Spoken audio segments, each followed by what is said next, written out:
ಆಗುಂಬೆಯ ಪ್ರೇಮ ಸಂಜೆಯ ಮರೆಯಲಾರೆ ನಾನು ಎಂದಿಗೂ ಎಂದು ಡಾಕ್ಟರ್ ರಾಜ್ಕುಮಾರ್ ವರ್ಣಿಸಿದ ಆಗುಂಬೆಯನ್ನ ಇಂದು ಅಭಿವೃದ್ಧಿಯ ಹೆಸರಿನಲ್ಲಿ ಒಡಲನ್ನು ಸೀಳಲು ಹೊರಟಿದ್ದಾರೆ. ವಿಶ್ವದ 6ನೇ ಅತ್ಯಂತ ಸೂಕ್ಷ್ಮ ಪರಿಸರ ವಲಯ ನಮ್ಮ ಆಗುಂಬೆ. ದೇಶ ವಿದೇಶಗಳಿಂದ ಆಗುಂಬೆಯನ್ನು ನೋಡಲು ಪ್ರವಾಸಿಗರು ಬರುತ್ತಿದ್ದಾರೆ. ಕರ್ನಾಟಕದಲ್ಲಿ ಅತಿ ಹೆಚ್ಚು ಮಳೆ ಬೀಳುವ ಪ್ರದೇಶದಲ್ಲಿ ಒಂದಾಗಿದ್ದ ಆಗುಂಬೆ ದಕ್ಷಿಣದ ಚಿರಾಪುಂಜಿ ಎಂಬ ವಿಶೇಷವನ್ನ ಹೊಂದಿತ್ತು. ಆದರೆ ಕೆಲ ವರ್ಷದ ಹಿಂದೆ ತಾಪಮಾನ ಏರಿಕೆಯಾಗುತ್ತಿದ್ದು ಹವಾಗುಣ ಬದಲಾವಣೆಯ ನಿಚ್ಚಳವಾಗಿ ಕಣ್ಣಿಗೆ ಕಾಣುತ್ತಿದೆ. ಆದರೆ ಈಗ ಸುರಂಗ ಮಾರ್ಗ ಮತ್ತು 2 ಲೇನ್ ರಸ್ತೆ ಕಂಟಕ ಆಗುಂಬೆಯ ಪ್ರಕೃತಿಗೆ ಎದುರಾಗಿದೆ. ಮುಖ್ಯವಾಗಿ ಈ ಯೋಜನೆಯಿಂದ ಭೂಕುಸಿತ, ಬೆಟ್ಟಗಳ ಸ್ಥಿರತೆ ಕುಸಿಯುತ್ತದೆ. ಅಂತರ್ಜಲದ ಮಟ್ಟ, ಆಗುಂಬೆಯಲ್ಲಿರುವ ವೈವಿಧ್ಯಮಯ ಜೀವಸಂಕುಲ, ಜೀವ ವೈವಿಧ್ಯತೆ ನಾಶವಾಗುವುದಂತೂ ಪಕ್ಕ.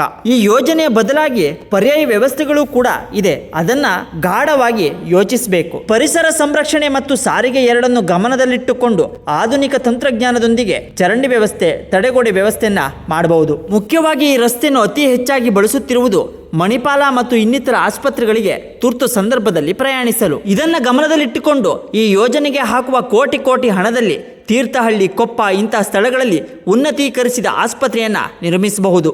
ಒಂದು ನೆನಪಿರಲಿ, ಕೋಟಿ ಹಣದಲ್ಲಿ ಸುರಂಗ, ರಸ್ತೆ ಎಲ್ಲವನ್ನ ನಿರ್ಮಿಸಬಹುದು.